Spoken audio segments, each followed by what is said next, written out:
Hey, what's up, everybody? Welcome to the Games Industry Executive Summary. This is Casey back again this week. We don't have a Manu this time around, but we do have a Dave Fear, a We've switched. dashing Dave Fear. I'm dashing. I'm here. I'm here to dash. Thank you for joining us, Dave. I hope you had a good time off.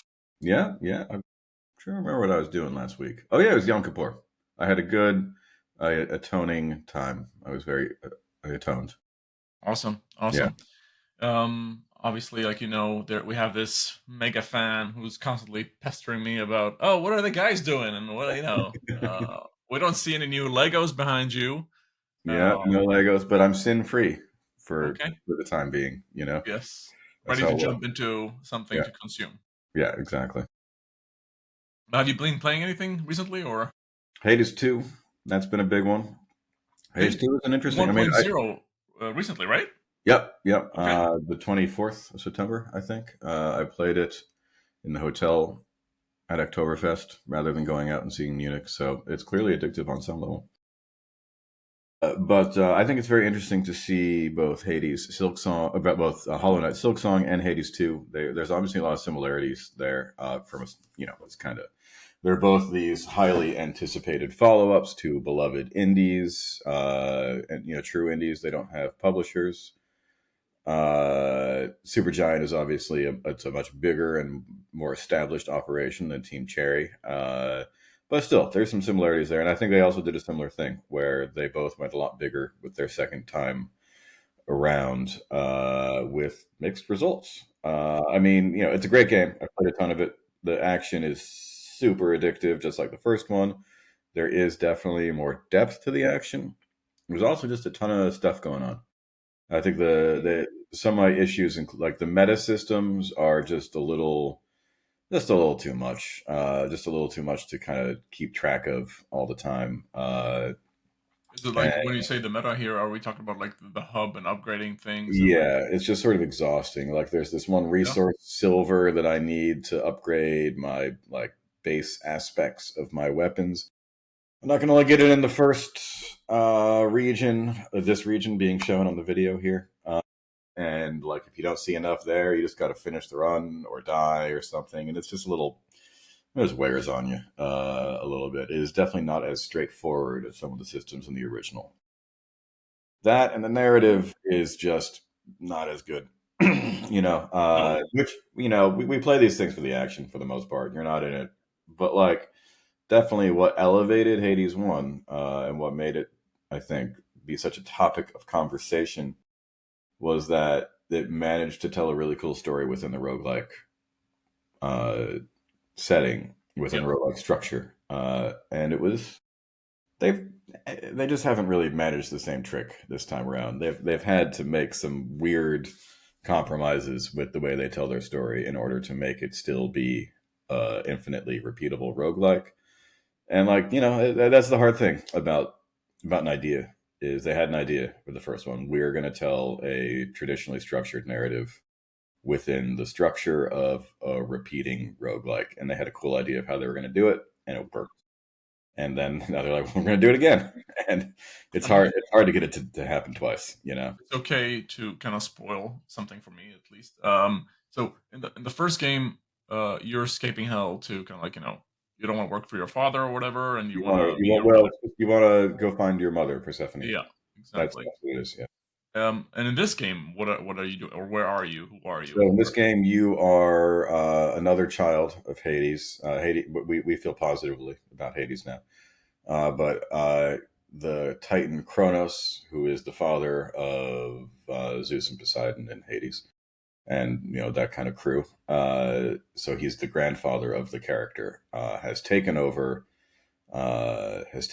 Hades, and we are trying to defeat him. And so this requires some fancy footwork because he is the god of, or the titan of time. And so he can manipulate time and thus reconstitute himself every night, hence the roguelike idea. So that's what we're doing here. Big difference is that in the first one, it had 3 regions and, sort of a fourth coda region for the boss. And this one has like 2 full roguelikes. You can go down to the underworld or up to the surface, and so it's twice as much stuff as the first one, which is cool. But some of it is like the bosses. I don't. There's like one boss I think is super cool. It's like it's the Sirens, except they're like a pop band, and that's fun as hell. Like there's the drummer attacks on the beat and things like that. The boss of this area that's being showed sort of sucks. It's Cerberus, and he's just kind of like a big hulking thing. And the final boss of the more difficult of the two roguelikes. So basically the final boss of the game like really sucks. Honestly, I really don't like him. He's like a classic bullet hell style where like there's the big face up top that doesn't move, and he attacks in an arena down. And I Got it. didn't think that. I just don't think it really works. Like almost like the Hydra in the first game. Yeah, but the Hydra then it came out from the sides, and the head moved around the arena a lot. This is like a much more classic style where there's the head in front, and you got to run up and wall up the head and run back when you're not walloping the head. Got it. You know. You're So bringing some yeah, memories I back. mean it's a great game, but I'm not convinced that I like it more or the same amount as the first one. But the core, the action, all that stuff's still there. All the stuff's still very satisfying.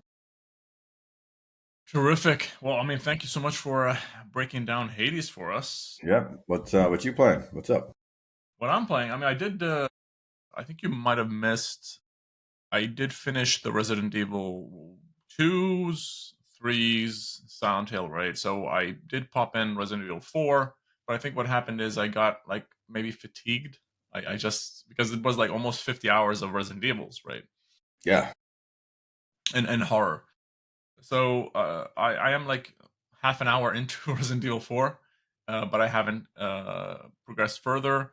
And then I mean, Battlefield is coming out, and Yeah, and, that and one that's I near and dear to you, of course. sorry, come again? It's near and dear to you, right? You have a lot of Uh, friends, and you've worked. yeah, I mean, some very few friends left who work there still. Yeah, the franchise is near and dear to you, not necessarily the current. Yes, absolutely. Yeah, And I think it's one of those things where I want to jump into it, but this time around, I'm gonna take the time to really see what people say yeah. I before. mean, It's not Battlefield. just my investment, by the way. Like, so I have to buy copies for me, my sons, and Yeah, then you have my brother and one of my cousins. So we're like that's the group we play with. So right, it's right. one of those things like the group will probably sink in $500 to try an experiment that. So we're gonna wait a bit just to see I it's mean, the I mean, thing that their we're gonna see track record is that they make a good game eventually. eventually. But we want a good game today. Yeah, you want a good and like I don't know that they have the leeway that they've had in the past because they've played this trick Yes. so many times. Yeah, exactly. Yeah, But they're doing the right things, by the way. Like from a marketing yeah, perspective, I feel like they're doing the right things. and they're aware that they don't have the leeway that they did before. I think they are definitely. It does feel like that. Yeah. I'll never remember. I think I was at the Dice Awards a long time ago. Like, I don't know, 15 years ago. I can't remember which Battlefield this was, but it's like Battlefield won best multiplayer game at the Dice Awards. And if I were to like go up to my hotel from the awards, I would not have been able to successfully play Battlefield because the servers were not really working. Yeah. Could have been Battlefield 4. That's the one It like would have been that, that yeah, exploded and had a lot of server issues in the yeah, first like 6 months. Um, yeah. but But I I think really wish him the best. yeah, absolutely. No one likes Call of Duty dominance except for Microsoft. And even then, Call of Duty dominance, it just means the whole space is less dynamic. And I think the best situation for any space of any kind is a duopoly. You need that little bit of level of competition and excitement, people doing both. And so I think that even Call of Duty might be a little healthier if Battlefield was a little bit healthier. I agree with you. I think there's there are some things from and thankfully they realized the mistakes in the past in the form of and especially with that trailer they did where they had like these famous people show up and then they just like got slaughtered in the beginning of the trailer, sending the message of oh yeah you're not a hero, you're just like a random soldier on the battlefield, Right. right?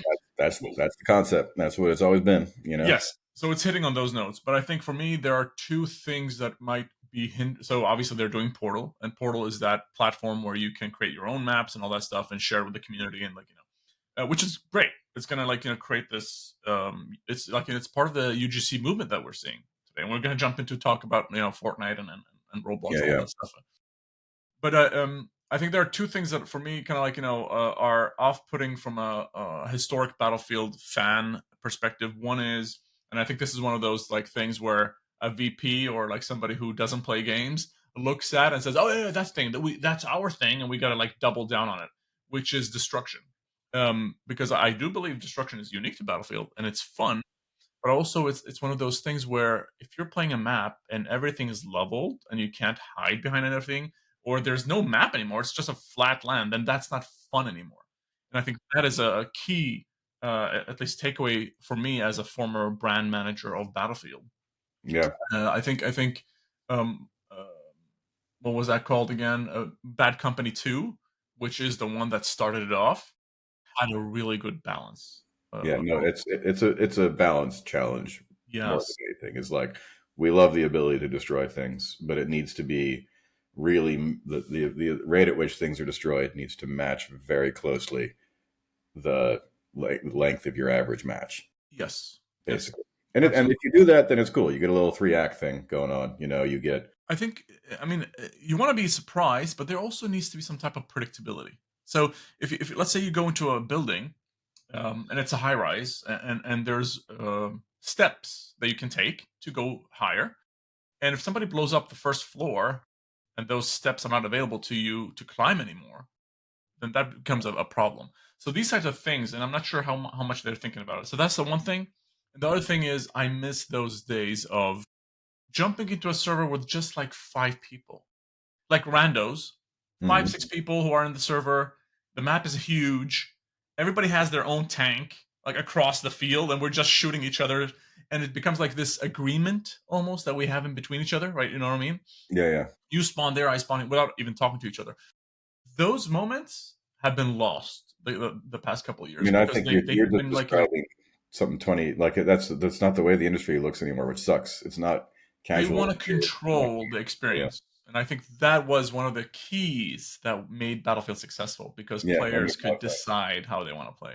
yeah, and you would see that happen in a match. You would see a match really take on a particular flavor. Absolutely. Absolutely. And yeah, it's just. I mean, I think this is the story that we were talking about with everything.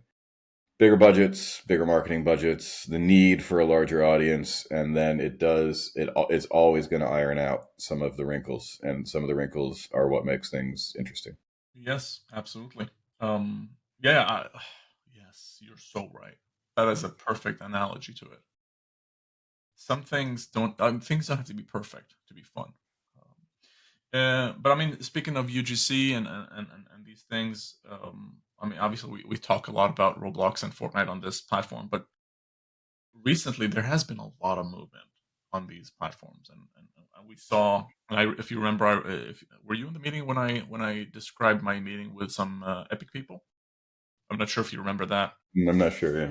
But Epic had like an Unreal Fest in Stockholm, and I wasn't there. I was at another party where a lot of Epic people were present, and that was a great meeting because we got to learn a lot about their plans, what they're doing, like what their focus is, especially related to UGC, the UGC platform, or enabling UGC creators to take more control over their creation, monetize their creation. Like they introduced the ability for you to sell items that are specific to your experience in Fortnite.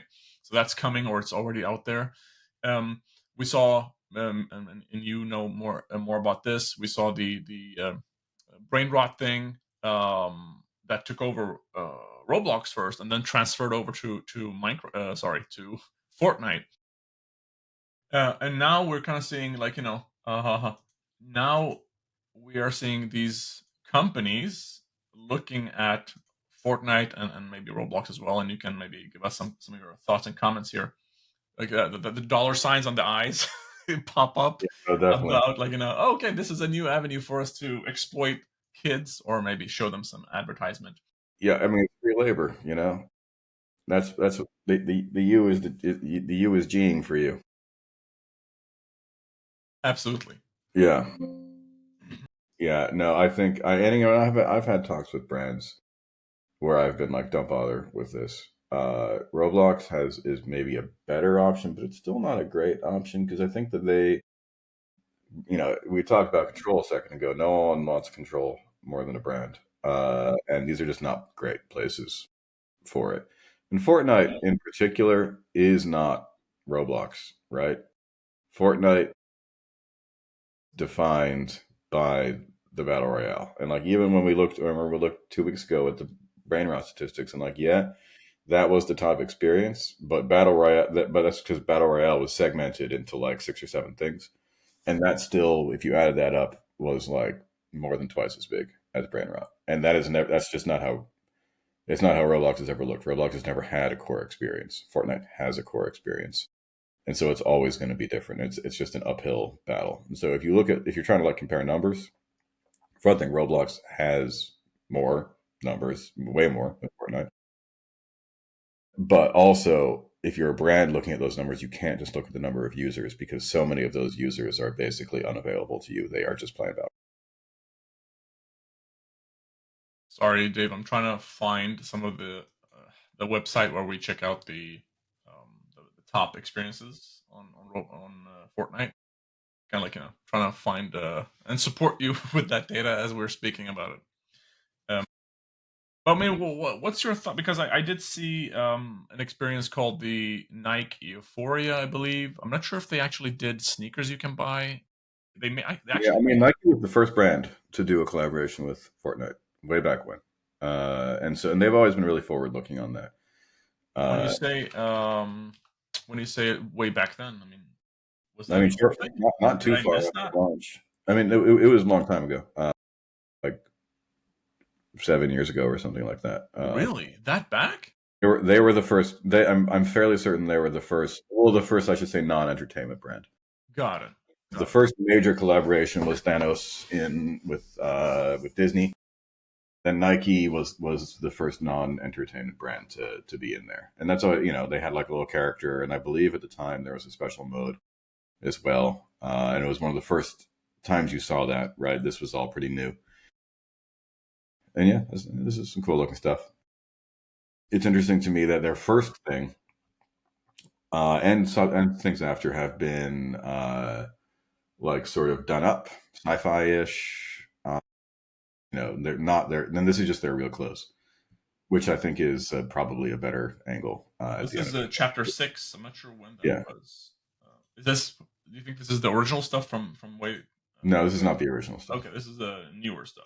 Yeah, or at least newer. I don't know how new, but it's definitely newer than their first round. And I think generally it's better to get the real clothes in there. Uh, Can you buy this stuff? Do you think, and like go to a shop and buy this? I mean, it looks like stuff I've seen. Certainly, I don't think I've seen the thing she's wearing, but I'm probably real. I've definitely seen tracksuits that look just like the thing the guy was wearing. Yeah, this was 2 months ago, by the way. This video. Yeah. Okay. Yeah. Yeah, yeah, yeah. Because yeah, that's cool. It's easy to make game clothes look cool in a game, right? Yeah, Because they don't absolutely. have to like move with the real world, and so you can just make them look real sharp. Um, so where are these platforms going to go from here? Are we gonna like? Is this going to be like a billboard fest? And especially considering now you can pay to get sponsorship spot on the browsers for the different experiences on Fortnite and Roblox. Is this gonna turn into like I have to like spend more time to be able to dig through the crap to find the thing that I actually want to play? Yeah, probably. Though I don't think it's going to be huge for brands at the end of the day, honestly. Especially neither of them really. Fortnite less so than Roblox.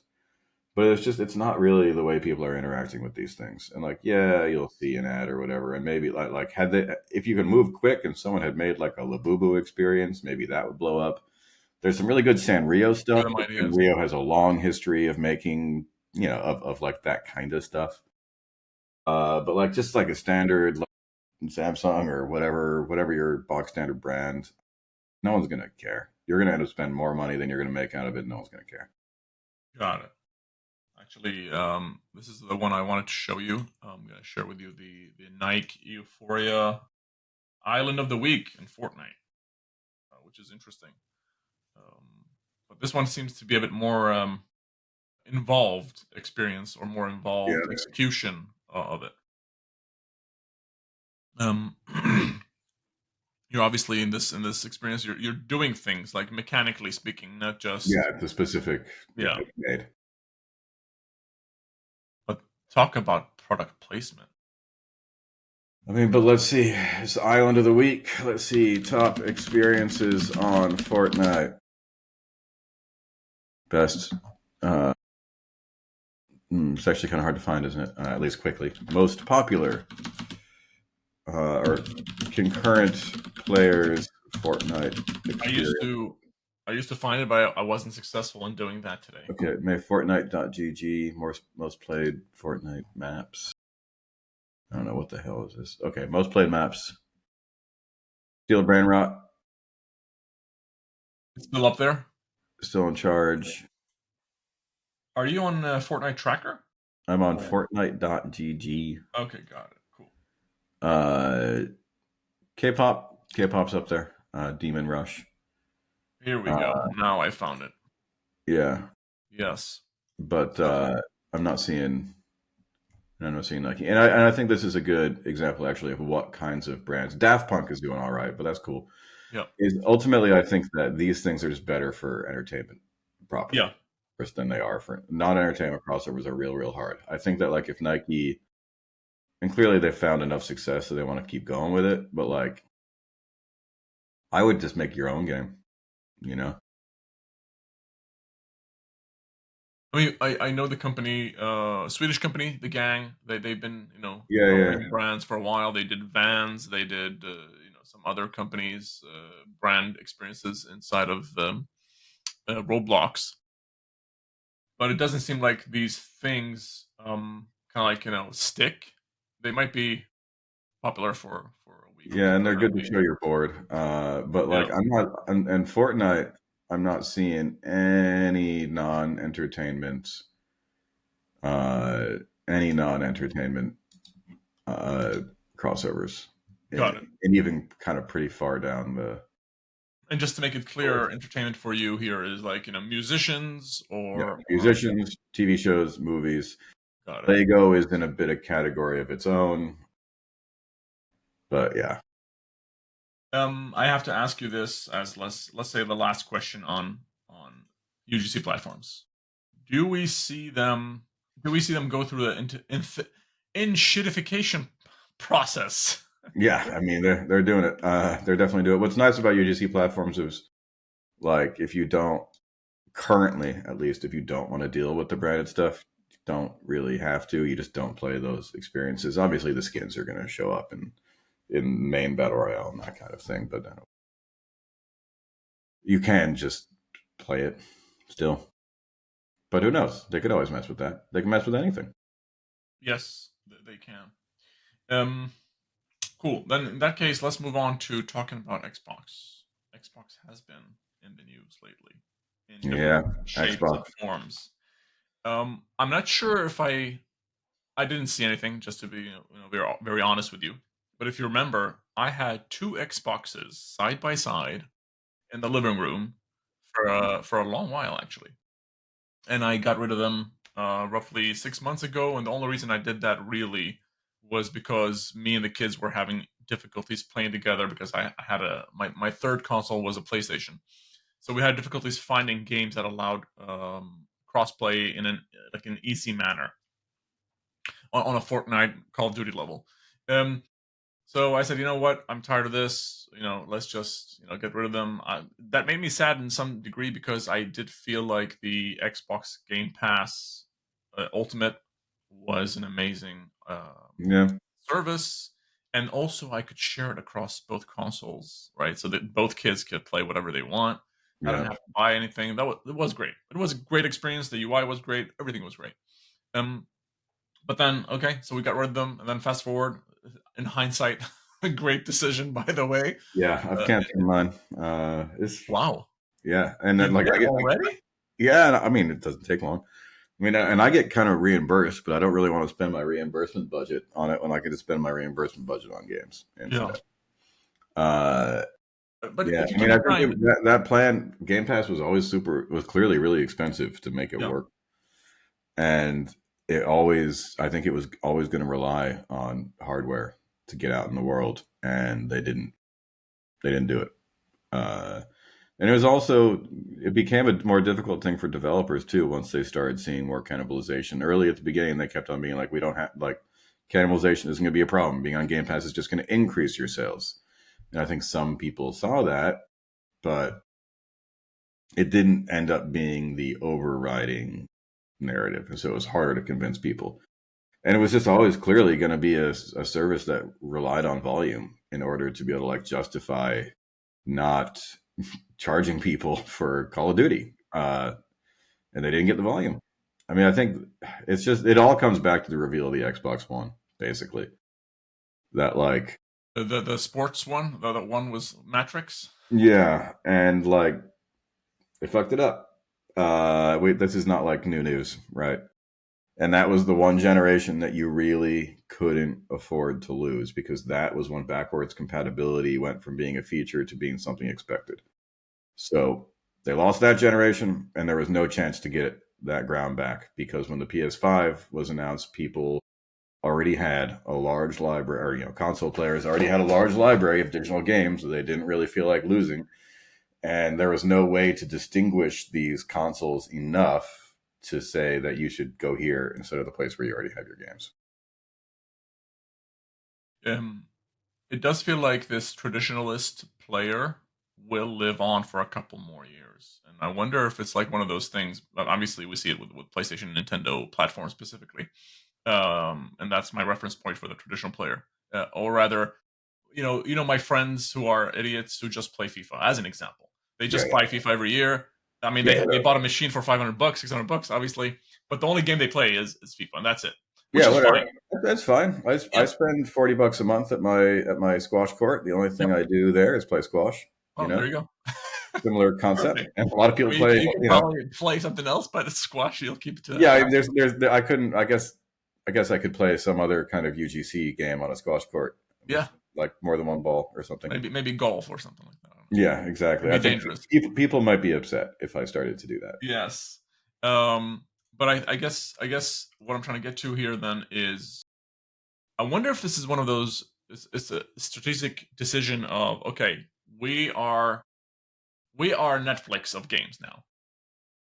Everything else Mhm. doesn't matter.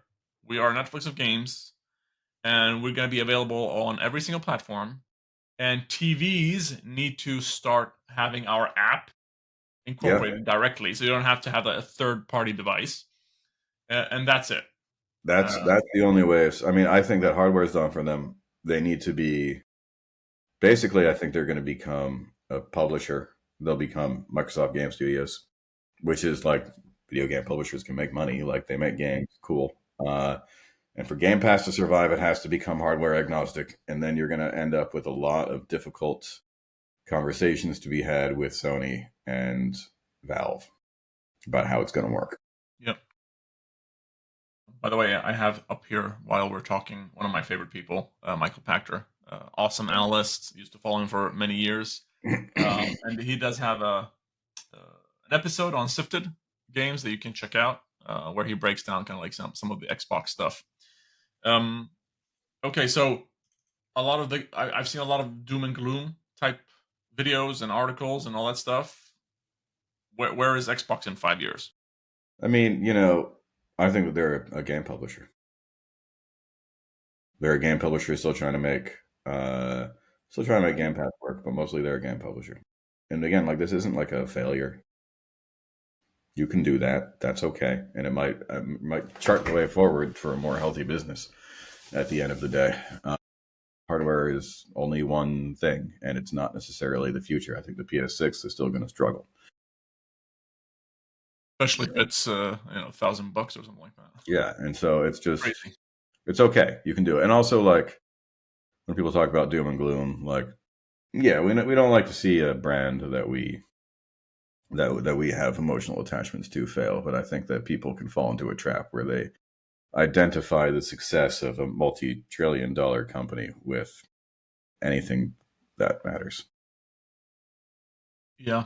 I love what you just said at the end about attachment, because previously, and you can see in my background, I am mainly, on PlayStation. But this generation of Xbox and the start of it, and how Phil Spencer puts things together and talks about games, and I feel like that, or I felt at least like there was this genuine outreach to try and focus on games and what matters. And I think Phil uh, Spencer was great public facing. He obviously he he was a is great absolutely, messenger. yes. He was raised in a vat curated by PR professionals, and he was always really really good at that.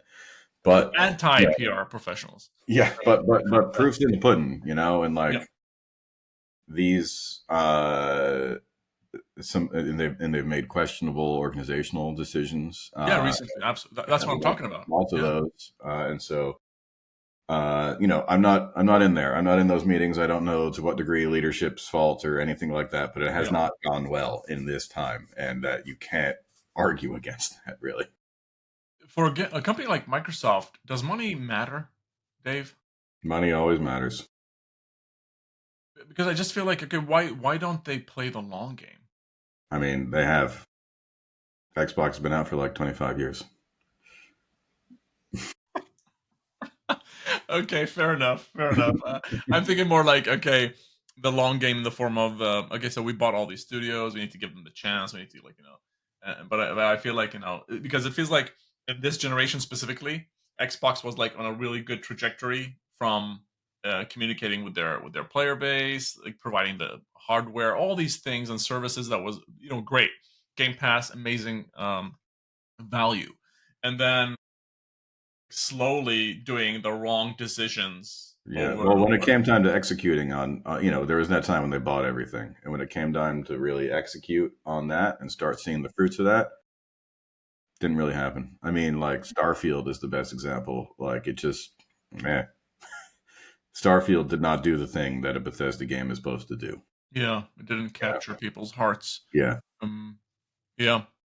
Do we foresee any further type of closures or these types of things that would happen Yeah. on Xbox I, specifically? I think unfortunately we do. I mean, this is the state of the industry right now, right? Is like more studios are closing and opening. So if I'm a betting man, it seems silly not to make that bet. And speaking of studios that recently closed, this one is really confusing to me, but I would love to hear your thoughts about this. So, Funcom recently I believe they closed their entire Stockholm office, is my Hmm. understanding. But part of that closure was the developer behind Metal Hellsinger, The Outsiders. Now I know they took a while before they were out with their game. I think Hmm. it was like 3-4 years, maybe even more. But the game was generally speaking very well received. The dev team is like you have these veterans. Um, but and I believe, and I'll share some screens and we can talk about it a bit more. I believe the game was profitable. I think it might have been part of the Game Pass as well, if I'm not mistaken. Hmm.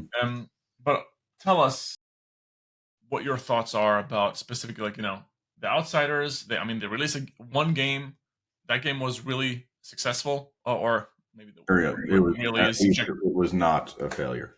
it was not a failure. Yeah, let's leave it at that. Yeah. I know. If I'm What an is idiot, if I'm an idiot in charge of one of these giant companies, then I'm looking at that and I'm seeing, okay, this game made some money, and from these people's perspectives, it's not enough to make more money than it costs to make and publicize. It needs that profit needs to be higher than what you would have made by leaving that money in an investment fund over the same period of time. And over this time, that's kind of a high bar, and that sucks because I think that as people that like art, we think that something is better than nothing, but they don't really care. If it's making less money than the equivalent investment, then they're not happy with it. So but let's even say it. Maybe it did. Maybe it made more Yeah, than yeah, that. Then you see a studio that made some money off a very specific and very creative and cool idea, and that's kind of burnt it out. They're going to need to make money off their next game now, and as we've seen, there's not a lot of guarantees out there that your next game is going to do the same thing as your first game. And especially if you're going to make something like this, then the concept has already kind of been out there. We've seen a lot of second games not do quite as well as the first one. Hades 2, as we talked about earlier, I haven't seen sales for that, but I would not be surprised if that was not as big as Hades 1. Even same with Silk Song. I don't think it'll see the same tail. And like, so you're looking at that, and it just seems like something you're like, okay, we can cut that. They did okay, but I don't know what's happening next. We can cut that. And that's kind of how these people see these things. I'm not saying it's the right decision. I'm not saying it's a moral decision or even a good business decision. But like, they're looking for things to cut, and they think, what can we cut? They look at this. I feel like this reminds me a bit of Tango Works in Japan. Exactly. What's confusing to me is like, why don't they just like, okay, you know what? Hey guys, this is not going to work out for us. Why don't they just put them up for sale? Because the value of the studio goes beyond a single title. It like all the invested time of putting that team together, who are working really well together, hopefully, and then the technology behind the games that they've made so far. So maybe the next game could be, much faster to market, let's say, or something along those lines. What I'm trying to get to, yeah. Sorry, Dave. What I'm trying to get to is like in the case of Tango, I believe somebody else came back and like like, put together the same team and like started a new company. Very very quickly, I believe that happened.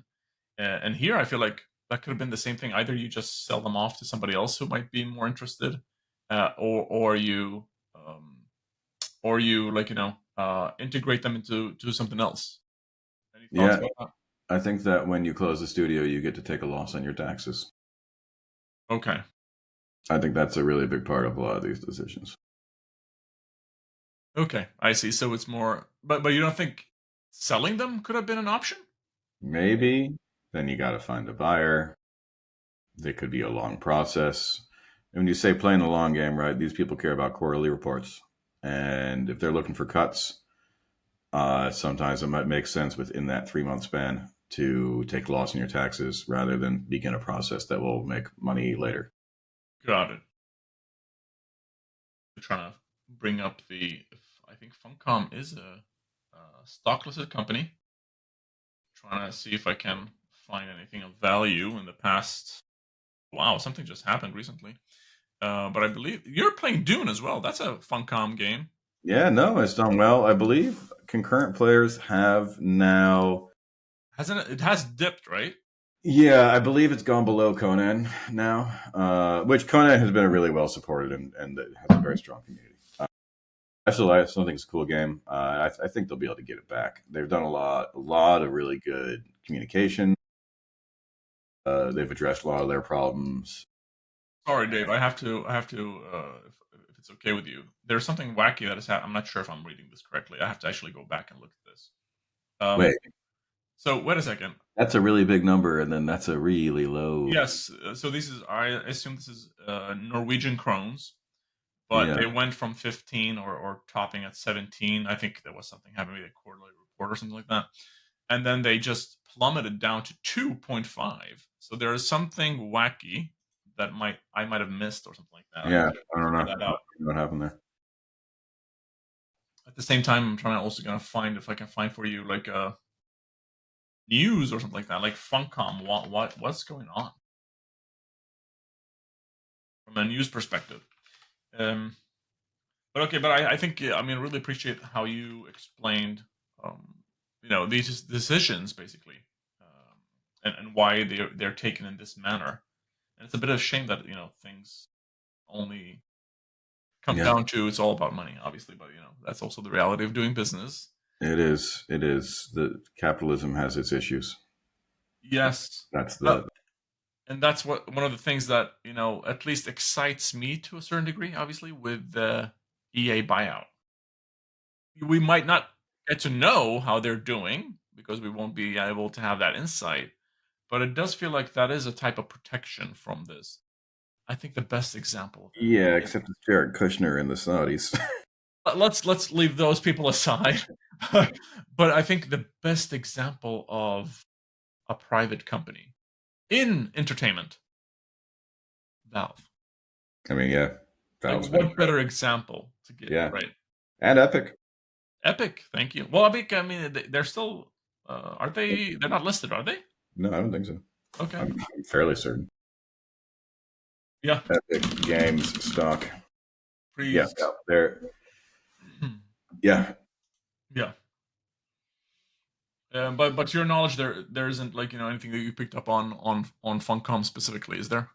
No, I don't know. No. Okay. Cool. Dave, I believe this leaves us with one final, well, something that you might have been excited about. Let's, if we're gonna change gears here a bit, I think FIFA Heroes, which is not an EA game, or is that an EA game? If it says FIFA in it, it's not an EA game, right? I mean, people still call it FIFA, EA They sure FIFA. You know what do, I mean? but EA does not get to say that. Yeah.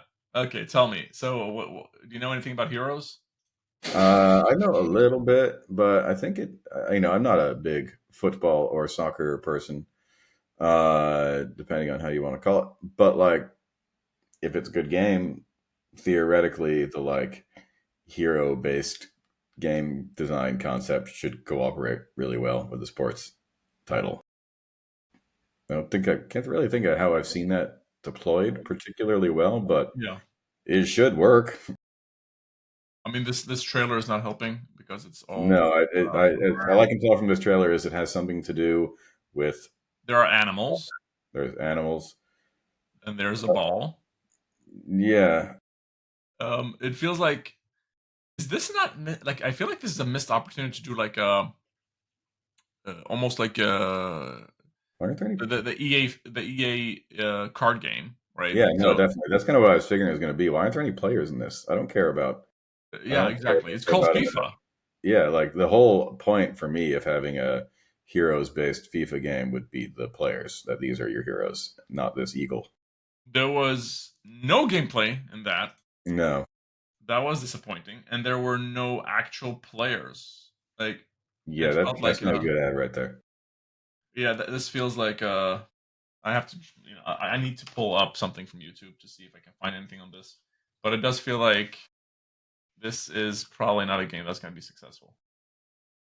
No. Well, no, I mean, FIFA clearly, FIFA, the organization we're talking about now, they clearly don't understand how video games work, which is how they lost the EA partnership in the first place.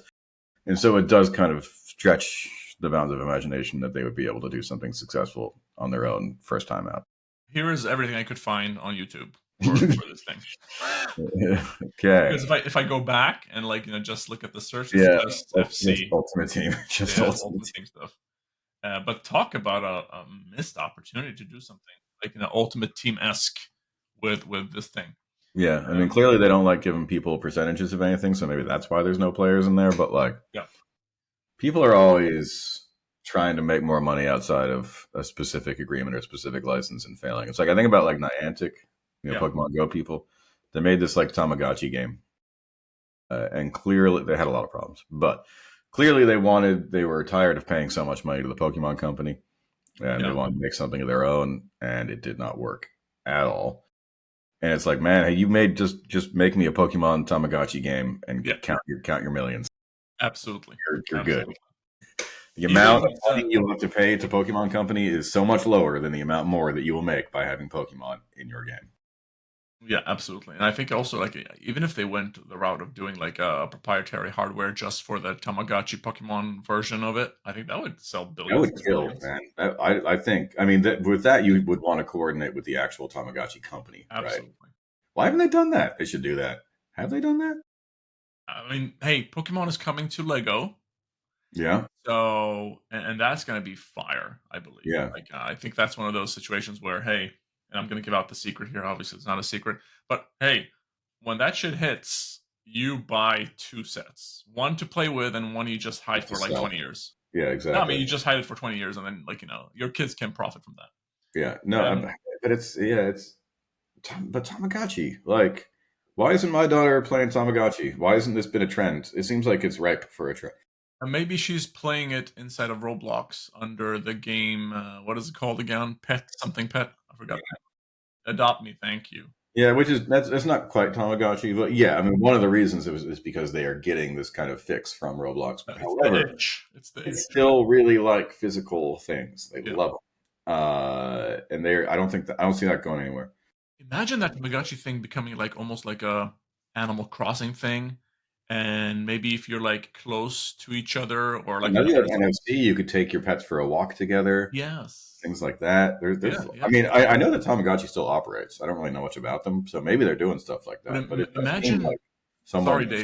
pushing Imagine if there's like items that drop or something like that that you can like attach to your monster, and then you can like trade it with your friends or something like that. And there's like some location based stuff that you can do. Like if me and you are friends, like physically in the same room, we could like share a space or do things or let the animals do stuff. can have a play date, Yeah, things like it. I think thank you. there's so much that you could do. Absolutely, And absolutely, it does seem like with the right marketing push, the right influencer push, which I don't think would be that difficult to conceive of, you could make Tamagotchis be massive again.